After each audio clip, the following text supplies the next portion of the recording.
Yeah, so we're just the hors d'oeuvre because we were on this morning. Vision on TV, we've got now 18,000 films. Actually, it's more than that, but the 5 main channels have got 18,000 films of radical video content, all of which is screenable.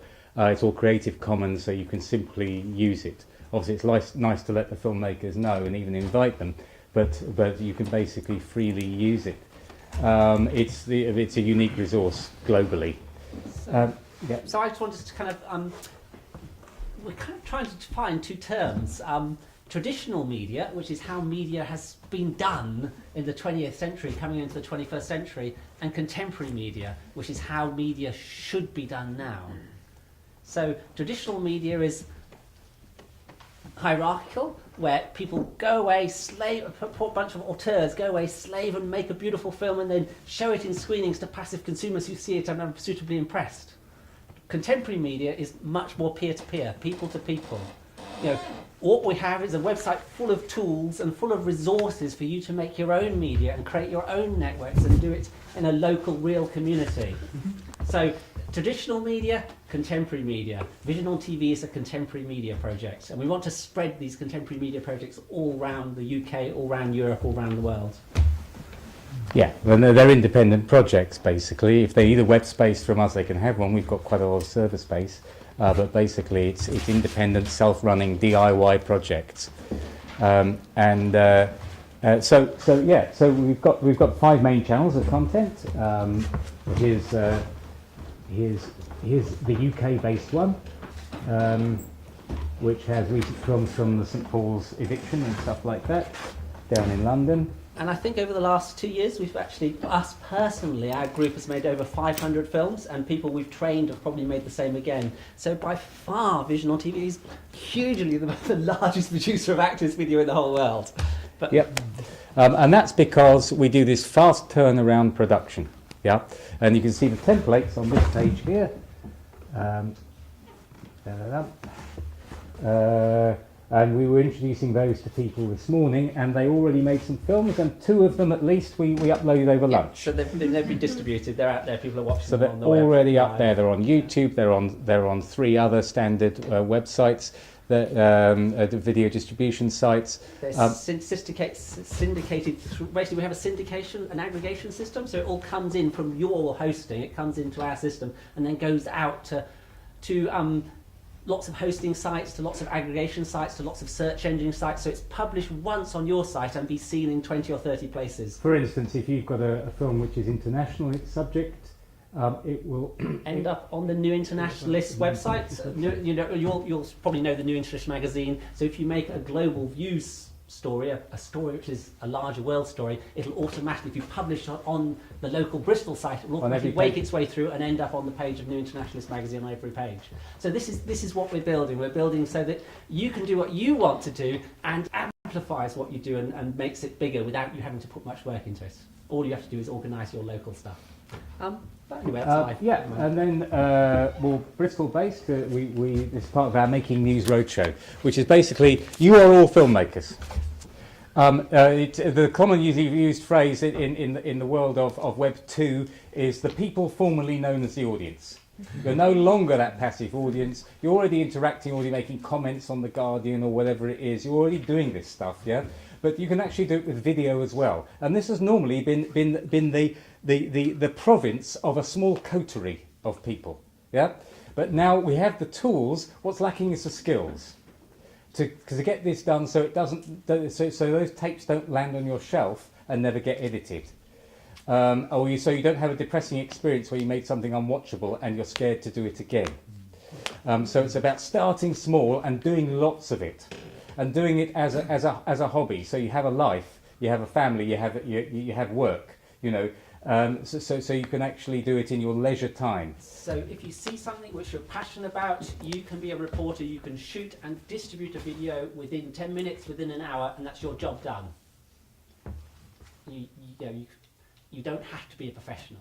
You're empowered to tell stories straight away, and people to actually appreciate them, see them, and them to be syndicated around and go distributed very widely.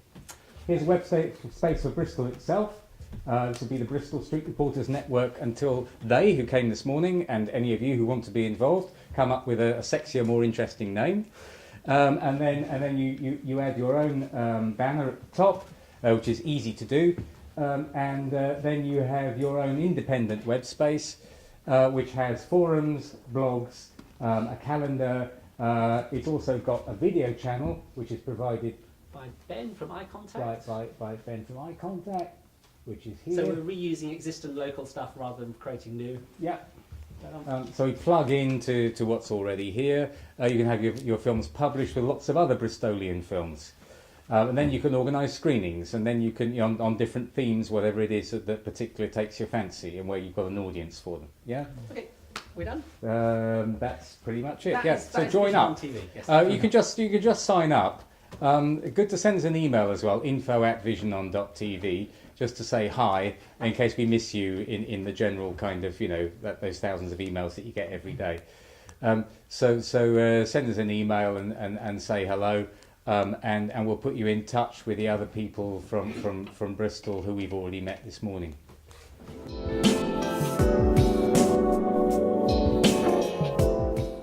Yeah. No, I was going to talk afterwards, really. Seeing as it's a film festival, we thought we'd show a film. Do you want to do it that way around? Show you the film first? Yeah. Okay, great. Yeah. And this film, if you don't know what Real News is, this will give you a good idea of what we're about.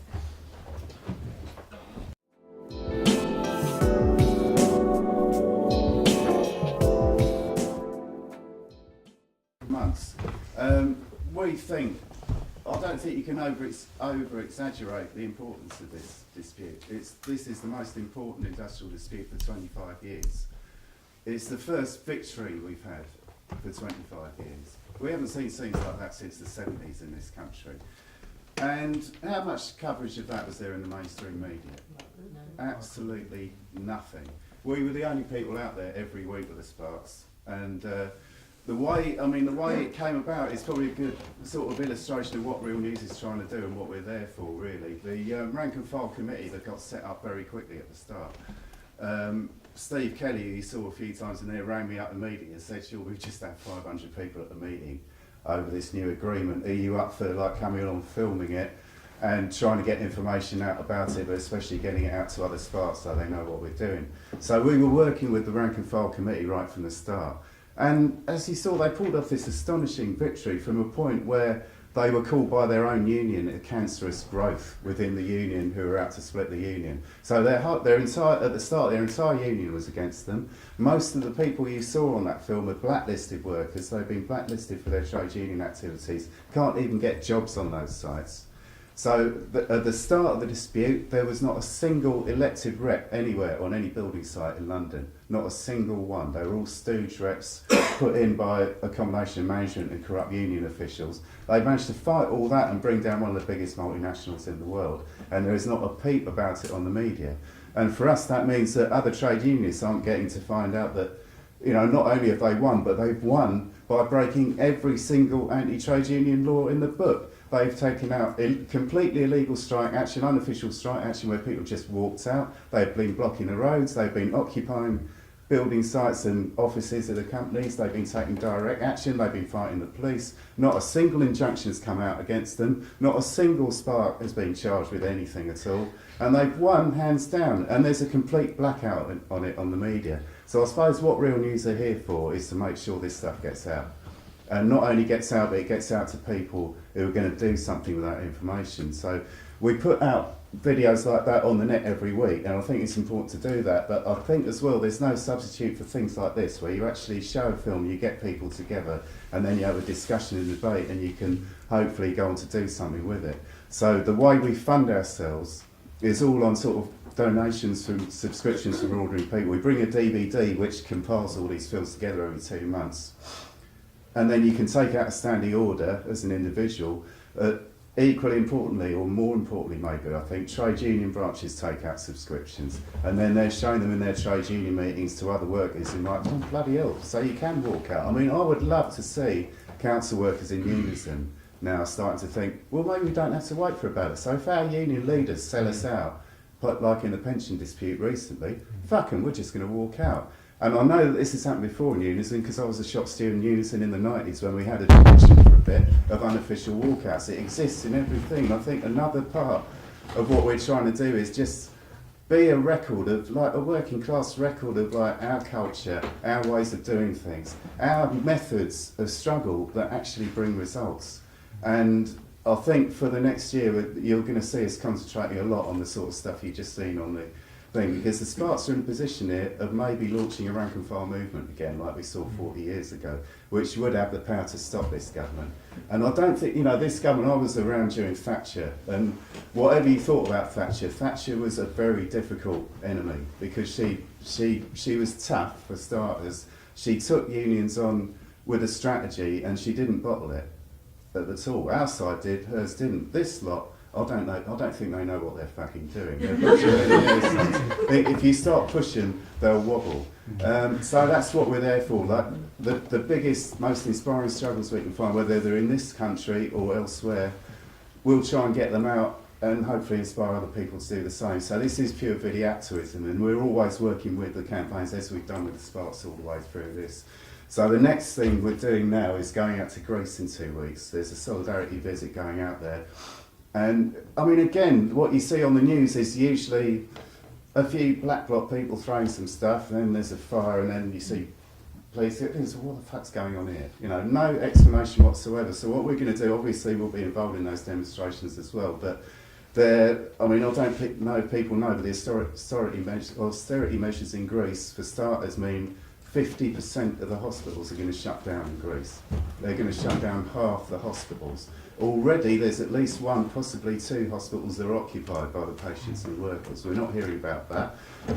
There was a moment when, to try and cut the debt, they tried to get a supplement put on the electricity bill, so that as well as the electricity bill, you were going to pay quite a hefty amount on top of that to pay off the debt.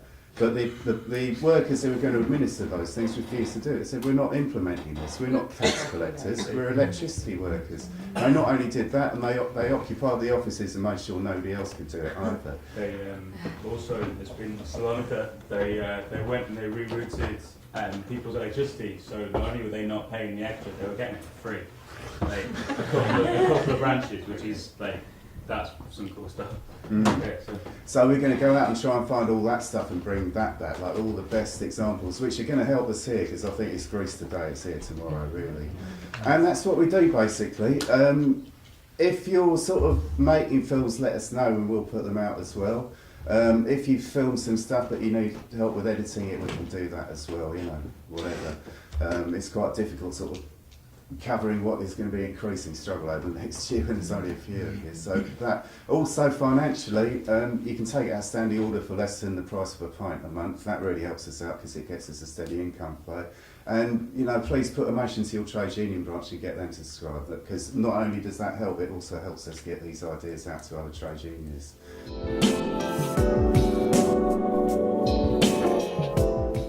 Yeah, Eye Contact Video Network was set up about 15 years ago, at a time when it was kind of quite difficult to make a film on your own, and we always felt that anybody could make a film if they wanted to, and we were kind of trying to kind of be part of that, you know, part of enabling people to make a film. Now people can kind of make films on their own home computers, but so what we're actually doing is we're actually kind of providing a couple of things. One is we're providing a place where filmmakers can come to who want to work on kind of environmental, social issue films, and also some cultural films as well.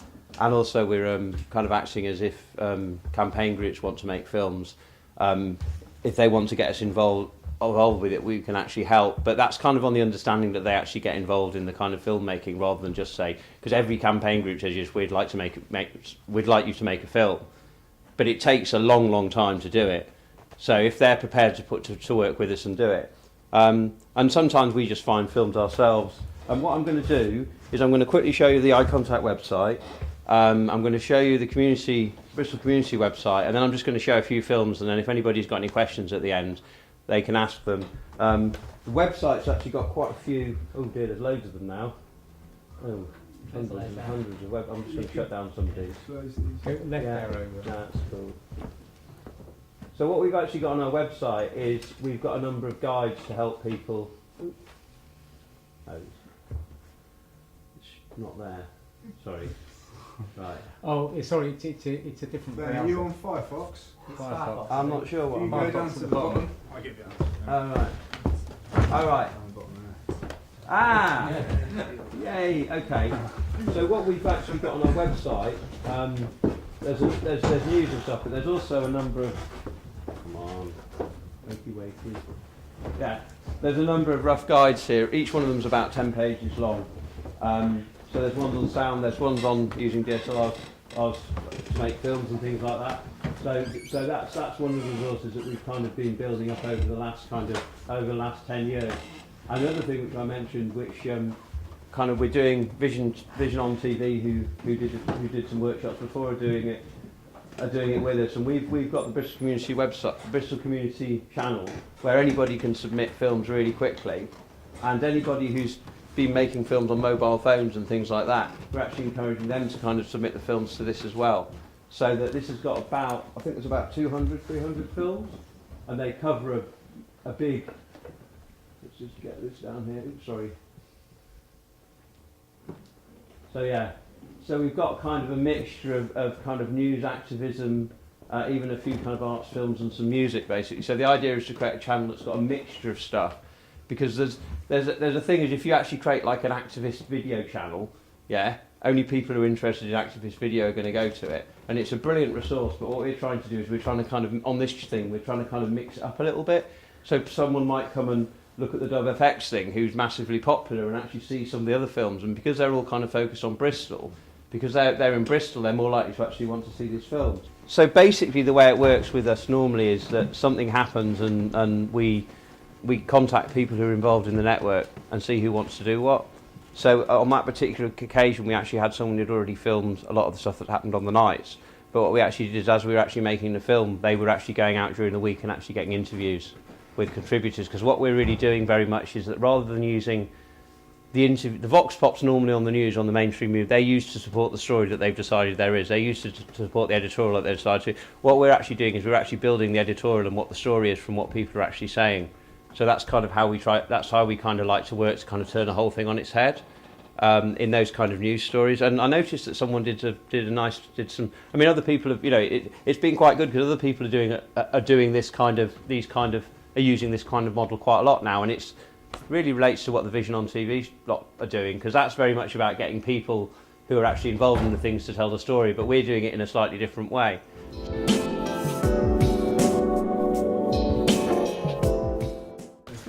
My name's Tim, and I'm a member of Camcorder Guerillas. And I'm Maggie, and also a member of the Guerillas. And I'm going to just a few minute introduction and kind of history about who Camcorder Guerillas are, what our philosophy is, and why we exist.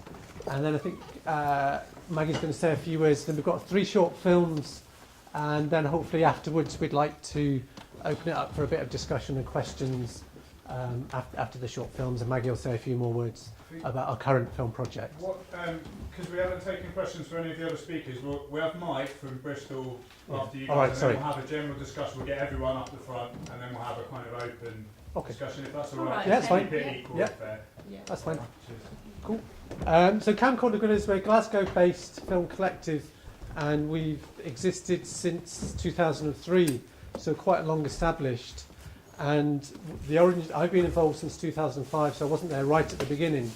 But the origins of the collective came as a result of an action and a blockade at Faz Lane, and a group of like-minded people getting together and thinking that actually the making of a short film about the big blockade at Faz Lane had been really productive, and we would like to work together on an ongoing basis. So the mission really of Camcorder Guerillas is to make films which aren't covered in the mainstream media, and to give a voice to the voiceless, and to cover issues which aren't reflected on TV, on radio, or in the mainstream press. Very similar to what Sean was saying earlier on. We're a volunteer collective, so I'm the only paid person working. I work 1 day a week, basically doing all the things which volunteers don't want to do, like fundraising, finance, admin, answering emails. So we get small little bits of pockets of money. But over the last 9 years, we've made 25 films or thereabouts. All are available on our website, and we've got a wee stall outside. And we've made films which are used really to support grassroots campaigns. So the films which we choose to make come from issues which our volunteers and our members are really passionate about. We have a policy of not taking commissions because we're very strict about wanting to retain editorial control. So a little bit about what you were saying about Channel 4, that if we're paid money to make films, then it kind of can actually neuter what you actually want to do. You lose an element of control. But like Sean was saying, what we do, we very much make films alongside campaigns. So we've made 5 films around asylum and refugee issues, and they've been used to support local campaigns against dawn raids and against detention. So dawn raids, we are actually successful in helping to stop dawn raids and snatch squads coming on the streets in Glasgow before, much more than they were in other parts of the UK. We've made films about tracking a nuclear convoy, actually filmed alongside the nuclear convoy driven up to Helensburgh, Faslane base. We've made films on climate change, and we've made films now around about the cuts and disability. Not all of the members of the collective are filmmakers, and I think that's really important to get people who are involved who aren't filmmakers. I'm not a professional filmmaker. One of the films we'll show you, me and Maggie filmed, and that was the first one we've actually been let charge and in charge of the camera. So it's really important that it's not just open to filmmakers. You don't have to have a filmmaking background. And we do a lot of community screenings. So we've had screenings in pubs, we've had screenings in cinemas, we've had screening at festivals, we do events in schools. So all of this is done on absolutely bugger all money. It's done by existing volunteers. We've got about 6 or 7 active members at the moment, but we've got a very good network for distribution. And this week, similar to what Vision On I think we're doing this morning, we've got a small grant from Lush Charity Pot, and they're definitely worth looking at if you've got activist groups to run video training. So we're running a series of courses in March and April over 2 half days, teaching people how to make low-tech online videos. So we've got groups together on anti-cuts, on disability, on climate change, and on refugee rights. And what we're doing is bringing those people together for 2 half days and then having a follow-up network event in the summer to kind of showcase those things. And that's really also about bringing different campaigns together. I think we're going to show 3 short films. I'll introduce the first 2 and then Maggie will talk about the third one. The first one we're going to show is called The Removed, and it's an extract from a film we made in 2005 which was called Dungavel, Monster of the Glen. And it's a film which was made in chapters, and part of the reason we did that was because we found when we're getting requests to do screenings in schools is that maybe even a 15-20 minute slot, they didn't have a time slot. So it's a film which can work both as a 20-minute piece in its entirety or individual chapters. So we'll show you a short chapter of that. And that was used as a campaign against detention of asylum seekers. And there's been changes in policy on that. Second one is a film which I find a little bit creepy. And it's quite strange because it's an origami animation made on Alex's kitchen table, but it's slightly creepy. And I think I won't say any more of that because that probably does it. And that was about a film looking at issues around food and climate change. And the reasons why we chose which films to show today is quite difficult to decide out of the 25 plus films which to show. But the first one uses theatre and the second one uses animation. And I think it's also about showing how you can use non-traditional kind of talking head, or sometimes what we call is riot porn, which might be where you just get videos of protests and riots, and that really has a strong place. But sometimes if you're trying to engage new people or people who aren't already converted, trying to use different techniques. So those 2 films we chose because of that, and partly also that they're just like three short 3 or 4 minute films. And then Maggie will talk to you about Broadest Shoulders, and then I think after Broadest Shoulders we'll tell you a little bit more about our current film project. So yeah, just to say, I was going to talk a bit more about Broader Shoulders just now because it was something, it's our most recent film and we're doing a lot of follow-up work in terms of distribution and kind of community activism related to the film. But I think I'm going to save that to afterwards. But just to introduce the film very briefly, it was made last spring and it was made at the Lib Dem annual conference, which was held in Perth. And at that conference, the STUC, Scottish Trade Union Council, decided to do a big demo outside to try and really target the Lib Dems in Scotland. And as part of that, there was obviously a big focus on the cuts, but very particularly, it was decided to have a really big focus on the cuts to the welfare state, and in particular, the impact of that on folk who were in ill health and disabled. So there was a lot of resources and time and energy and organisation put into making the demonstration accessible. So you'll see on the film there's a lot of folk there with quite high sort of access needs. So there was a really big organisational sort of event to try and pull that together. We went up and decided to make a film, and I'll talk a little bit more about what we were trying to do when we got there, and also what the sort of impacts, because there was some quite interesting outcomes of that film once it was distributed and out there in the world. So that's all I want to say just now. So there's 3 films: is The Removed, Petrol and My Food, and then Broader Shoulders. And then afterwards, Maggie will come back and explain a little bit more about Broader Shoulders and our current film project. Not everybody is a professional filmmaker. Some people are, some people aren't. And in terms of my own involvement, I've been a sort of what we call a collaborator for quite a long time, so helping out with lots of films.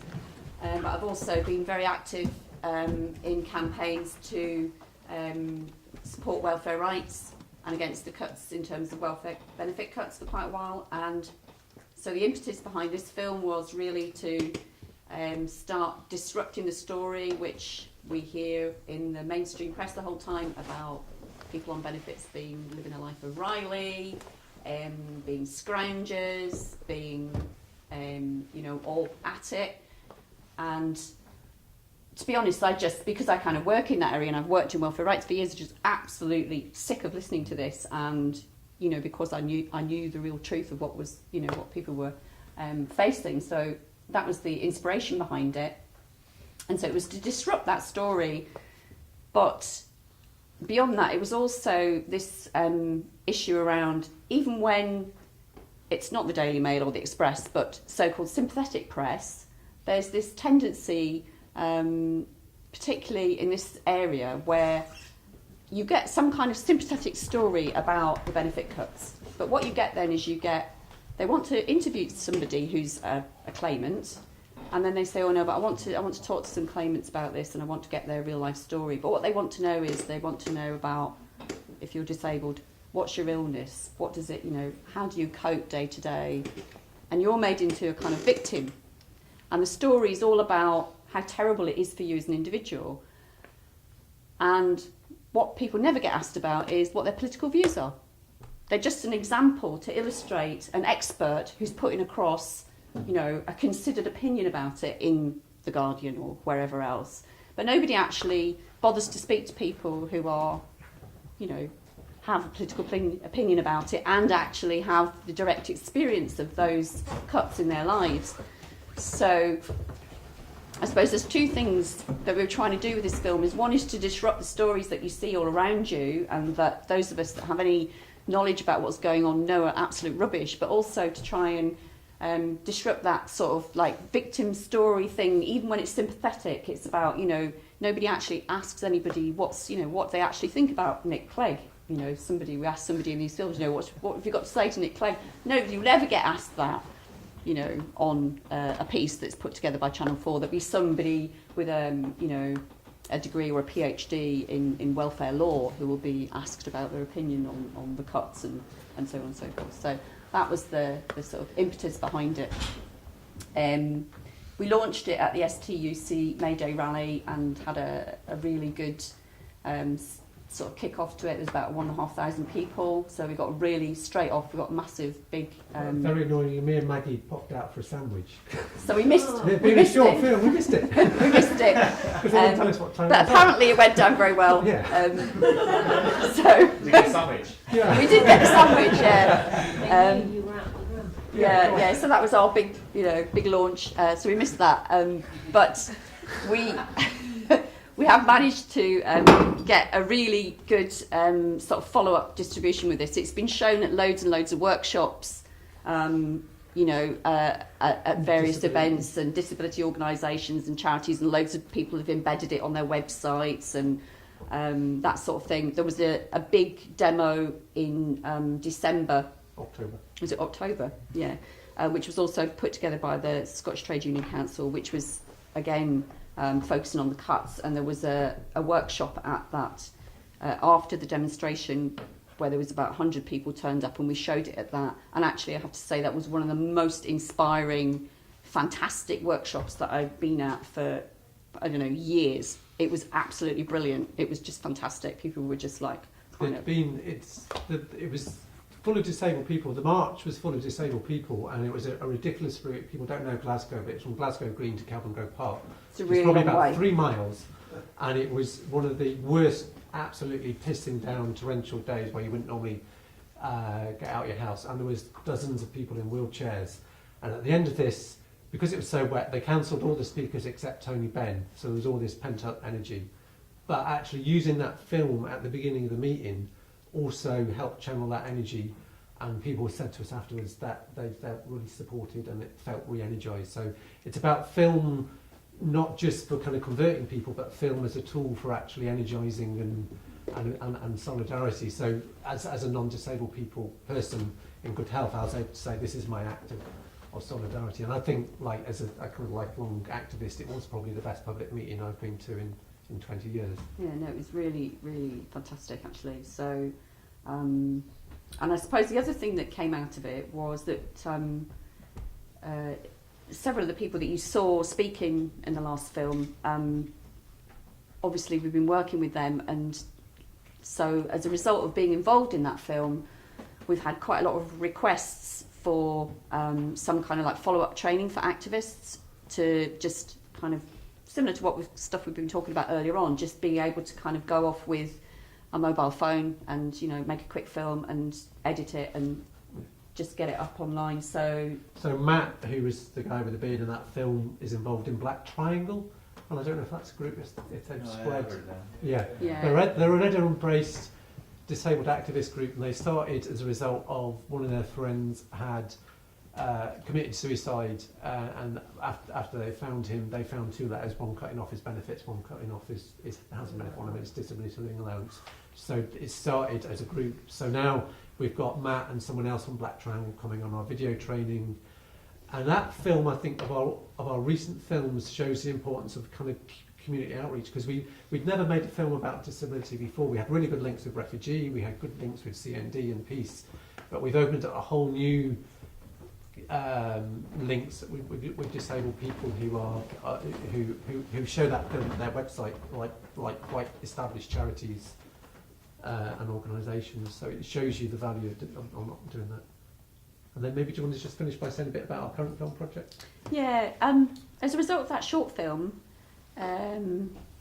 which was really just a news short, so it doesn't really kind of tell you what the issues are, except for a very bold sort of, a couple of stats about, it's 18 billion versus 120 not paid in tax, so, it makes that point. But lots of people came back saying, oh, it was a really good film, but, could you tell us a little bit more about what the issues are? What is actually happening in terms of benefit cuts? So as a result of that kind of feedback, we decided to focus on one aspect of the benefit cuts. And so our current project, just to kind of bring it right up to date, is that we're currently working on a film which really targets the role of Atos, which I guess you probably know are a huge French-based multinational company who are responsible for doing the fitness for work tests.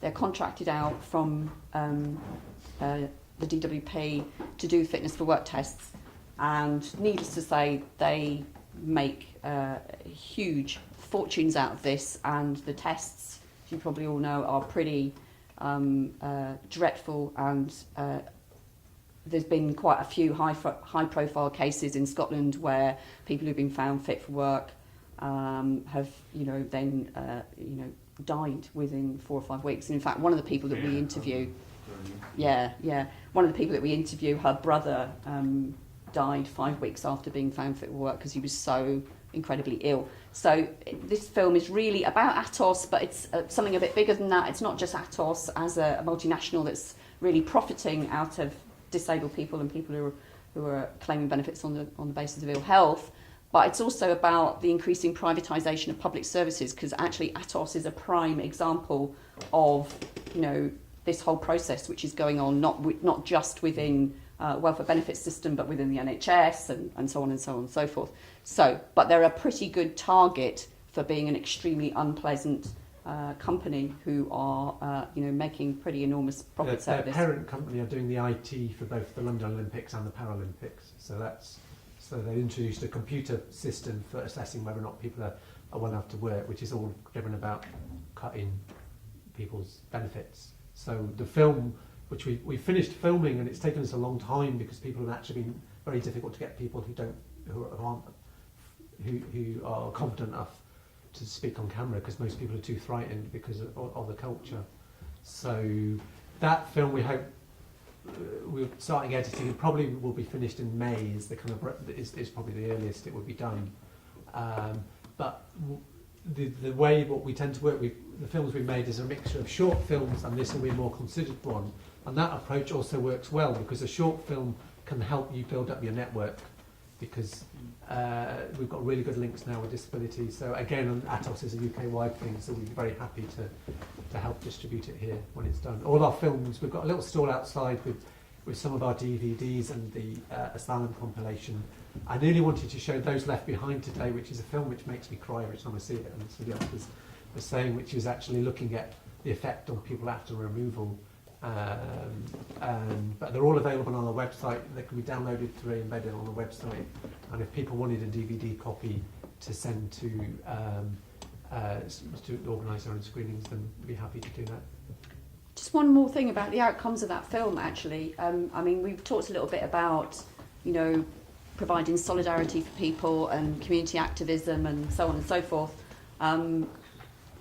We made that film about a month, or we released it about a month before the elections in Scotland, and I'm not claiming that this was a direct result of the film, but we did send it to the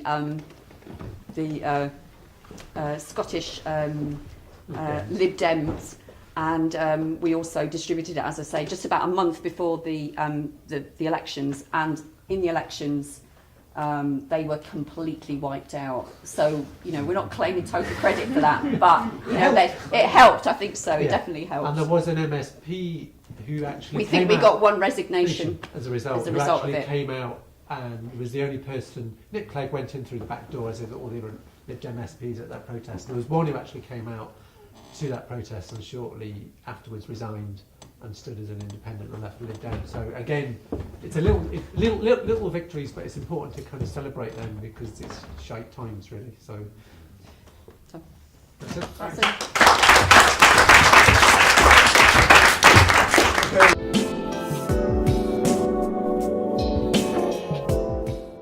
My project's a bit different to some of the others, although I think all the others are really good.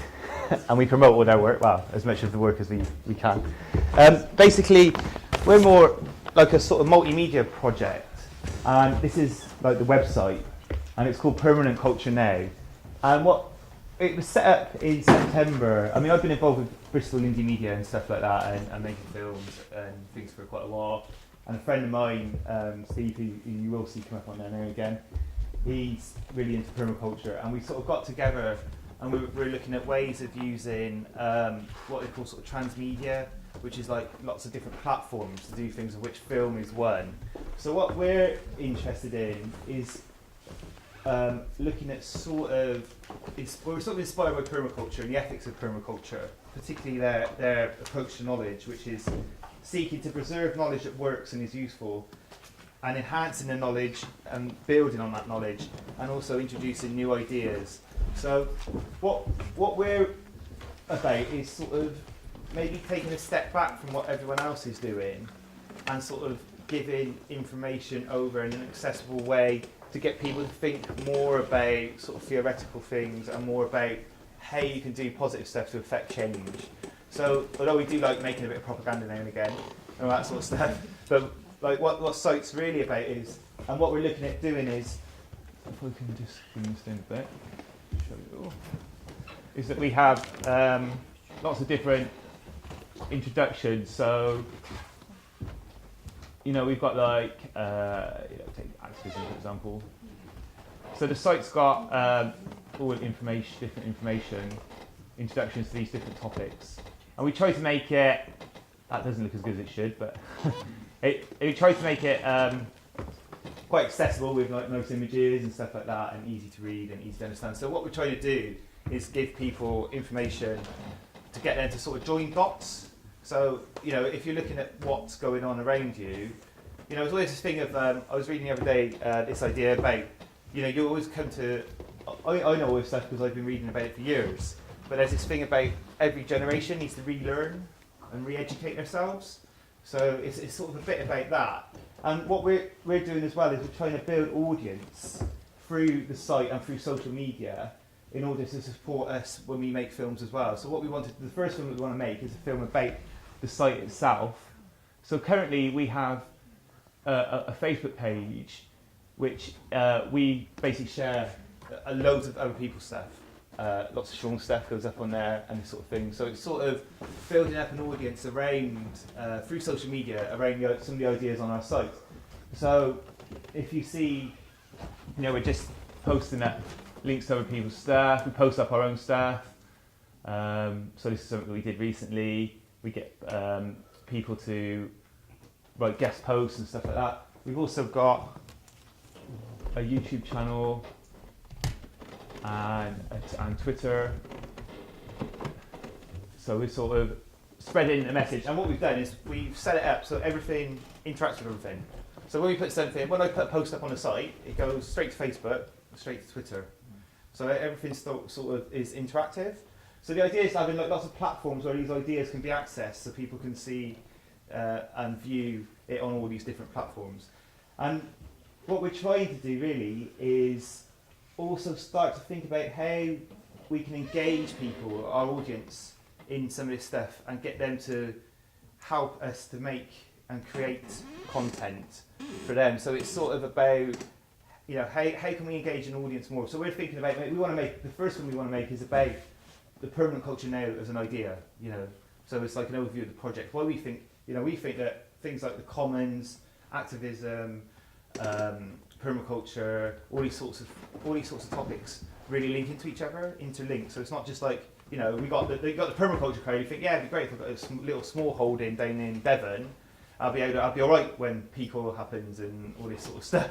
It's like, well, actually, no, you won't, because everyone else is just going to come and take your land because with guns if it all goes tits up. So it's a bit naive. But so this is sort of like we're trying to make these links between, like. So you're trying to arm the people in Devon? Well, with catapults, yeah. But so the idea is like, you know, permaculture is a great idea, and we you know, we're fully behind the idea of growing new food. But actually, when you start thinking about permaculture, it's like, to me, what I'm interested in is how do you take permaculture and apply it to somewhere like Barton Hill or in Bristol? You know, that's what's interesting. How do you take these things? I'm not interested in going off and being in. I didn't watch the past Utopia film, but what people are doing in that is going off and doing their own thing, which has value in itself, but that's not really what I'm interested in. I'm interested in how do you do wide-scale things? How do we do that with the people who are disabled? You know, how are people who are disabled going to cope when we have all these issues?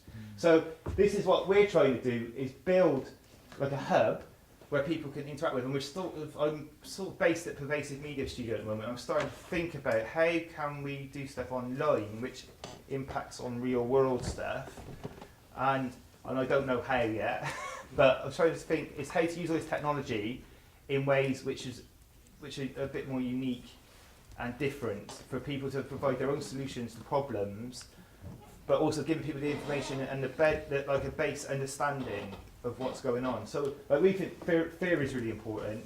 So social theory. So we're trying to sort of make things really accessible and use film to do that, but get people to think more and start to join up things. And like, you know, we would be like putting Sean's film up, and if say we put the film about the sparks, we might go, yeah, look at this is the sparks. Yeah, it'd be really interesting to read this article here about what capitalism is. Then it might be really interesting to read about the IWW, and then it might be really interesting to read, you know, about these other struggles which have happened in the past. And actually, all these things provide, give you examples and techniques of things that you can do, then go on and do. So it's more like almost like a bit of an educational resource. That's what we're trying to do. So it's a bit different. Whereas like a lot of the other stuff is sort of like very much in now and showing what's going on, which is great. But what we're trying to do is give more understanding for people and not lose it, and also say like, you know, make these links. Look, this has been going on for hundreds of years. You know, you're fighting the same battles people have been fighting for a long time. You know, this isn't like a new thing. These are like things that are happening all the time. And actually, we're going to face a lot of new big problems. You know, you think like, yeah, if capitalism doesn't kill us, there's other things which will. So, you know, like starting to join these dots, make these links and these ideas. And with the film, that would hopefully bring in more people and show how some of this stuff does link in, and then bring them to the project, so they can then start to engage and be involved in a more sort of interactive way. And I think there's going to be lots of new technology. I mean, like, you know, I was thinking like vision on TV, there's stuff we could do definitely with that around specific topics. But a lot of it is about education, really. And also sort of, you know, we're hoping also through film that we might be able to sort of fund the project through making feature-length documentaries and then distributing them online for a very small cost, but hopefully through building a big audience. That's one way of sustaining projects, because that's a really difficult thing. And this is one thing you always hear about is, how do you sustain a project? You know, you know, and I'm not talking about hundreds of thousands of pounds, I'm talking like food on the table, like not having to worry about where the next pound's coming from. So it's a whole project. There's lots of other interesting things which are going on in this sort of line of sort of filmmaking. I've been going to quite a lot of talks done by DocFest and things like that, where people building up audiences, and then like what used to happen traditionally was, say I made a film, Permanent Culture Now, I'd have to go and find a distributor. That distributor may take my film. If I funded making the film myself, which you know initially, which is a lot easier now because it's cheaper technology, but so I'd made my film, go to distributor, and they go, yeah, we'll distribute your film, blah blah blah. Yeah, I bring like 6 months later, well, yeah, is there any money yet? No. Okay. So there's this, you know, this whole process. Will I ever get any money? Well, probably not. We spent it all on doing whatever. We're not going to tell you. Which is pretty much what the feedback I'm getting from traditional people who made films. So the thing is now, if you make your own film and you can build your audience and sell direct to your audience, I make, you know, the cost of a DVD, I sell that direct. I get that money, and that can go to sustaining the project. So we give away loads of free stuff, and all this stuff we do for nothing, on the basis that hopefully when we make some films we might get enough money to continue the project and make it sustainable. And what people don't like, it's funny in activist circles, people don't like talking so much about money, but it's pretty essential. Yeah. A little bit, you know, it's not, yeah, just enough to like carry on doing. Like it had just a little bit. Yeah, just enough to pay me to live. But and there's also the, you know, all this new technology is really interesting, and there's lots of stuff happening with pervasive media, where it's like taking stuff out on phones and doing stuff in communities through, you know, having film on your phones and things like that. So, you know, if you take like a simple example of something like, you know, you could have, if you're doing your gardening, you could have information on a phone about what to plant where or things like that. So there's all new ways of thinking about how technology and activism and changing the way people do things and giving people that information and all this sort of stuff is really coming into play now. And I think it's really important that we start to sort of think a bit outside the box about how to do this stuff. And obviously, like Vision on TV already are doing that with what they do. but I think there's loads of scope, and we're just one sort of idea of doing something a bit different. So, yeah, that's great. Thank you very much.